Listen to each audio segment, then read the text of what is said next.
آپ کو پتہ ہوگا کہ 6 ججز نے خط لکھا تھا اسلام آباد ہائی کورٹ کو کہ کچھ ادارے ہیں یا کچھ حکومت کے لوگ ہیں جو ہمیں تنگ کر رہے ہیں یا ہمیں ہراساں کر رہے ہیں یا ہمیں مجبور کیا جا رہا ہے اپنی مرضی کے فیصلے کرنے پر. اس طرح جو ایک خط تھا 6 لوگوں نے لکھا تھا اسلام آباد ہائی کورٹ کے جو چیف جسٹس تھے اس وقت کے ان کو، جس کے اوپر جو اس کے بعد ان کو چپ کرا دیا گیا تھا. اس خط کے اوپر کچھ پیش رفت نہیں ہوئی تھی. اس کے بعد ان جو 6 ججز کو ہے بہت زیادہ کنٹرول کرنے کی کوشش کی گئی، لیکن یہ جو 6 ججز جن کے بارے میں آپ سب جانتے ہیں، ان کے نام بھی آپ کو پتہ ہے، وہ 6 ججز جو ہیں وہ سسٹم کے آگے، جو موجودہ سسٹم ہے اس کے آگے جھکے نہیں ہیں اور کسی بھی قسم کا جو دباؤ وہ برداشت نہیں کر رہے. اس وجہ سے اب حکومت مجبوری میں ان 6 ججز کے خلاف جو ہے وہ ریفرنس دائر کرنے جا رہی ہے.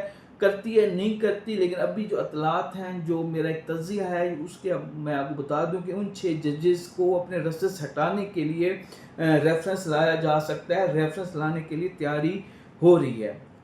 دوسرا، کل جو 27 یوٹیوبرز کے چینلز جو ہیں وہ بند کر دیے گئے. وہ یوٹیوب میں آپ کو بتاؤں یہ ایک تھوڑا سا ڈراوا ہے جس میں عمران ریاض کا چینل بھی ہے، صدیق جان کا بھی ہے، کافی لوگوں کے ہیں.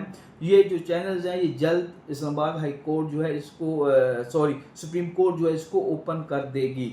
تیسرا، ایک بہت بڑا شوشہ چھوڑا گیا ہے پنجاب حکومت کی طرف سے. جنید صفدر جو ہیں ان کا چلان کیا ہے ڈولفن نے، اور ڈولفن فورس جو ہے وہ چلان کرنے کا اس کے پاس اتھارٹی نہیں ہے. تو 500 کا جب میں 5000 کا چلان ہوا ہے اس کی تشریح کے لیے اربوں روپیہ لگا دیا ہے، کروڑ روپیہ لگا دیا ہے پنجاب حکومت میں.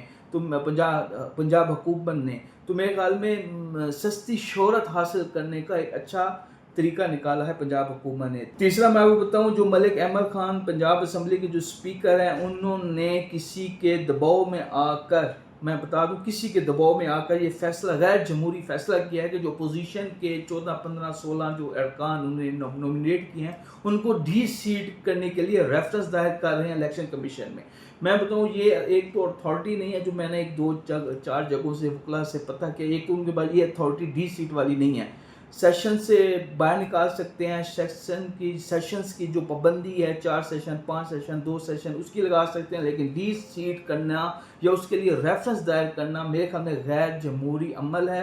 اور میں نے سنا ہے اور پتہ چلا ہے کہ پارٹی کے اندر سے، نون لیگ کی پارٹی کے اندر سے بھی جو سینئر رہنما ہیں بعض، وہ اس چیز کو ناپسند کر رہے ہیں.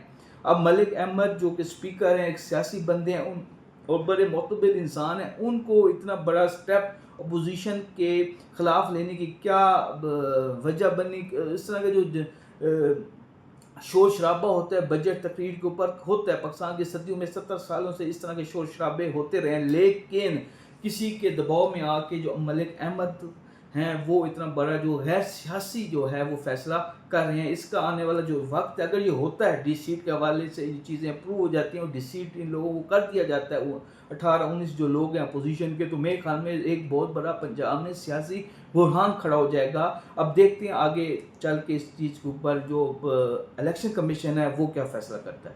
بہت شکریہ.